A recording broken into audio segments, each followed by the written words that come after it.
So will the president really work with Republicans or not? RNC Chair Reince Priebus joins us. Nice to see you, sir. And I guess congratulations is in order for the Republican Party tonight. Thank you. It's a great night, and now we have to get on with getting some things done and building to 2016. Okay, how does the Republican Party work with the president, and how does the president work with the Republican Party? Well, look, I think everyone's willing to work together, but the president really hasn't shown any propensity to work with the Republican Party. I mean, he declared during the stimulus bill that he's going to listen to all the Republican plans. He didn't listen to any of them. He went to the Blair House and declared that all the health care ideas that the Republicans had, he'd work with the Republicans. He hasn't done it. I mean, he's really good at giving these press conferences, but he's really lousy at following through on these promises. What I would suggest is that the president, if he was serious, go down to Harry Reid's office, look into his desk, get the 370 bills that are sitting there, and tell Mitch McConnell which of the 370 bills, that many of which were voted on and drafted by some Democrats, which ones is he willing to deal with? He says now that he will. Now that he will.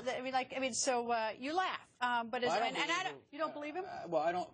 On many subjects, I don't believe a thing he says. So I mean, and he's proven to be unreliable when it comes to these kinds of promises that he's made to the Republican Party. Now, that doesn't mean that we don't need to get some things done. I think it's really important. I think leadership is working really hard on this.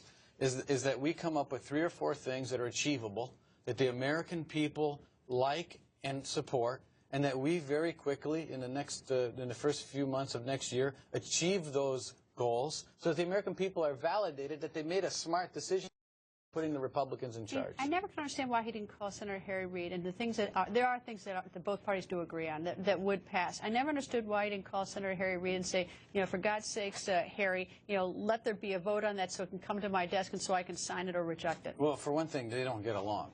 So I mean, they hate each other. Well, I mean, if you believe stories that have been written over the last few days, Harry Reid is going to do whatever Harry Reid wants to do, and I don't think he cares a whole lot about what the president's opinion is, according to a lot of the reports that have been surfacing over the last couple of days. Well, that's great, because the American people get held hostage to that. He made a decision to not put a single significant bill on the floor of the Senate to protect this majority. It backfired, and the American people validated Republicans at home like Scott Walker and other Republican reformers, and they totally rejected Barack Obama and everyone associated with Barack Obama. Your future, are you going to seek a 3rd term as head of the RNC?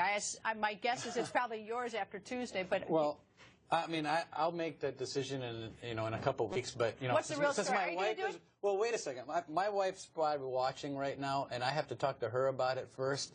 If she says fine, do you want it? I mean, likely, I think it's important for us to continue this obsession over the mechanics, the ground game, and the data, and get our act together and be ready yes? for 2016. If she says yes, you say? I think it's likely, but I don't. I mean, obviously, I'm not going to go there yet until I talk to her and the kids about it. Smart husband. Yeah, I'm already going to be in a little trouble. But... Yeah. Nice to see you. Thank you very much for joining us. Thank you. And join us at